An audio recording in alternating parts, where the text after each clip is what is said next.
नमस्ते ATB tarot. मेरे प्यारे कैप्रिकॉर्न रिश्ते वालों, आज मैं आपके लिए लाई हूँ आंतरिक आत्मा की आवाज़ें, हमेशा की तरह परमेश्वर की अनुमति से। आप में से कई लोगों को स्वास्थ्य संबंधी किसी उपचार की खबर मिलने वाली है। मैं देखती हूँ आप परिवार के साथ किसी खुशहाली, संपन्नता या एक अच्छे ग्राहक के सुझाव, बोनस या फिर अचानक आने वाली राशि का जश्न मना रहे हैं। ये पैसा अचानक आएगा, परंतु वह आपके मेहनत का ही फल होगा। मैं संवेदना से महसूस कर पा रही हूँ एक बड़े संकट से निकलने की आपकी खुशी, आपकी उथल-पुथल।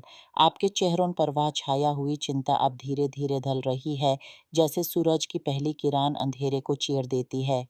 परंतु कुछ ऐसे भी हैं जिनके लिए किसी कारणवश मैं देखती हूँ कि आपकी किस्मत का धागा कुछ समय के लिए टूट गया है, जैसे किसी ने काट दिया हो।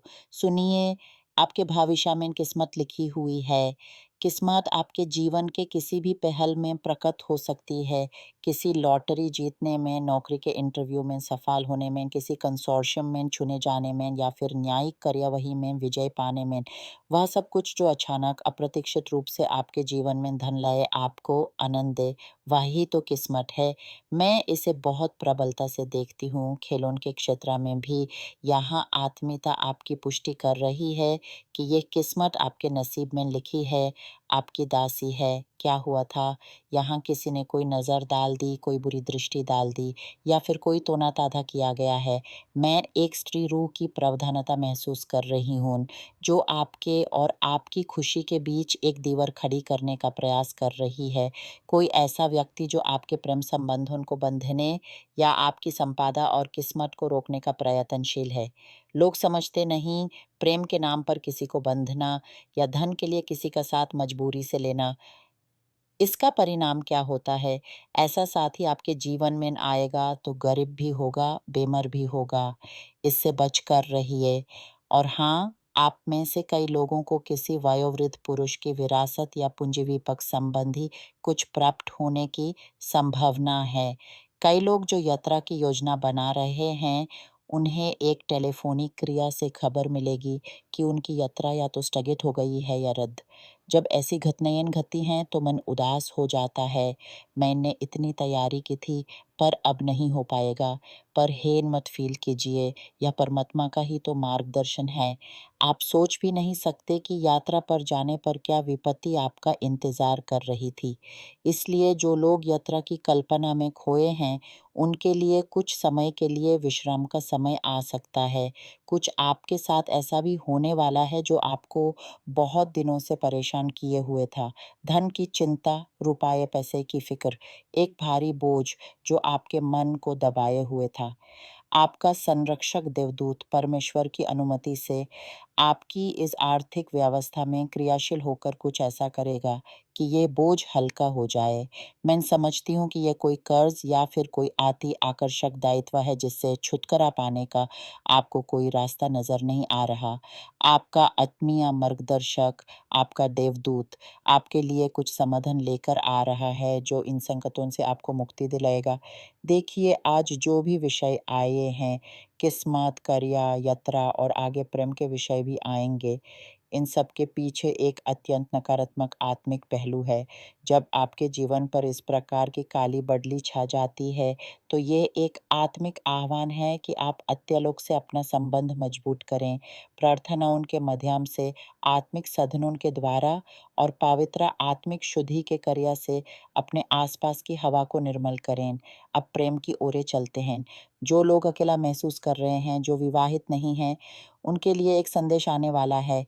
ये संदेश बहुत शुभ है।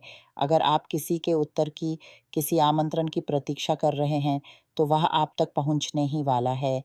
पर याद रहे, जैसे पहले कहा, प्रेम के मार्ग भी खुलते हैं, नए रास्ते, अच्छी खबरें, नए संबंध, पुनः मिलाप, नए लोग।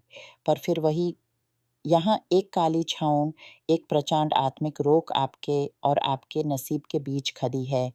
और फिर से मैं एक स्त्री रोग की मौजूदगी महसूस कर रही हूँ जो नज़ार, ईर्ष्या या किसी और प्रकार के तोना-ताने के द्वारा आपके जीवन में विघ्न डाल रही है। कोई ऐसा व्यक्ति जो आपके परिवार के खिलाफ भी कुछ कर रहा है। फिर से आत्मिकता आपसे विनती कर रही है कि आप प्रार्थना में, आत्मिक शुद्धि में और आत्मिक अभ्यास में दिवें। इस नकारात्मक शक्ति को, इस व्यक्ति की बुरी नज़र को दूर रखने के लिए जो आपके प्रेम या आपकी संपदा की दिशा भटकाने का प्रयास कर रही है। जो लोग संबंधों में हैं, उनमें से कुछ ने बहुत कठिन समय देखा होगा, दूरियां, विश्वासघात या फिर संबंधों का टूटना। मैं इन दर्दनाक पलों को देखती हूँ। कुछ लोग अभी भी इस गहरे दुःख से बाहर आने की कोशिश कर रहे हैं। कुछ जोड़े अभी भी मज़बूत हैं। क्यों? क्योंकि उन्होंने अपने संरक्षक देवदूत को मज़बूती से पकड़ा हुआ है। इसलिए जाओ, अपने देवदूत को मज़बूत करो, अपने संबंध की रक्षा करो।